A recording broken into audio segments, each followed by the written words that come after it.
If you follow Fortnite, you will hear things like you won because you got zones and only uncontested teams can do well. It turns out none of that is true. Now, I'll prove that you know nothing about how Fortnite works. I teamed up with Prodigy Analytics to study EU Grand Finals. Together we busted 3 myths of competitive Fortnite. The first one is that you have to be efficient and uncontested off spawn in order to be successful. In reality, it really doesn't matter what your off spawn situation is as long as you win. I expected the teams that are uncontested and looted the fastest would finish the highest on the leaderboard. Here are 3 different examples. One straight up contested team, one team that has another team landing at their POI but not fighting, and one team wholly uncontested. Now let's see how quickly they can leave their POI. Based on our rankings, Malibuca and Mustache were the slowest to leave their POI, with Queasy and Thomas HD right behind them with the 3rd slowest. On the other hand, Pablo and Bevies were one of the fastest teams. Pablo and Bevies left their POI on average 3 minutes into the game. Malibuca and Mustache left their POI on average 3.5 minutes later, or almost 7 minutes into the game. The same goes for Queasy and Thomas. Contextually, this makes sense. Malibuca and Mustache had their half of fencing uncontested. They had to loot, take out the boss, and open the vault. All of this adds up. Queasy and Thomas were contested, so they had to take time to fight, and then farm and loot. Bevies and Pablo were uncontested, but they knew that they could take advantage of teams looting the scraps to the south of them. So they would grab loot, then quickly rotate out. If they needed, they would go right back for some loot, which they did fairly often. So while your loot path and speed matters, it ultimately does not determine your success. All 3 of these teams finished in the top 6. Myth busted. Don't take what I'm saying as, oh, you don't need to be more efficient off spawn, or it can't hurt to be really slow.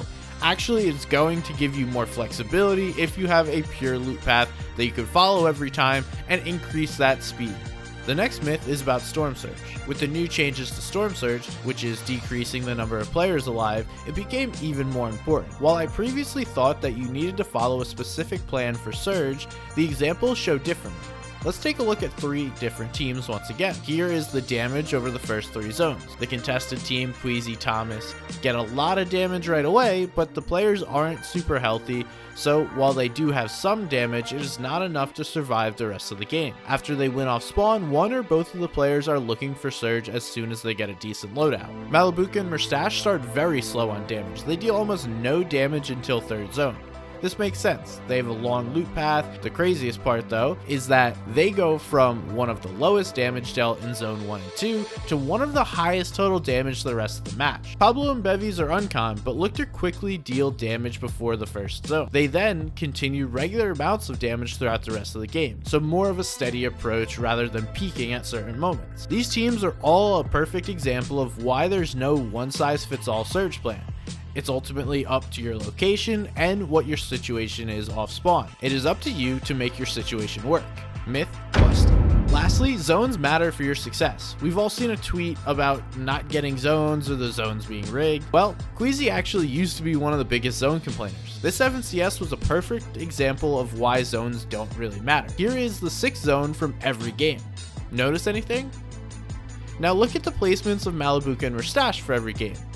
There's nothing that says they perform better when they pulled zones.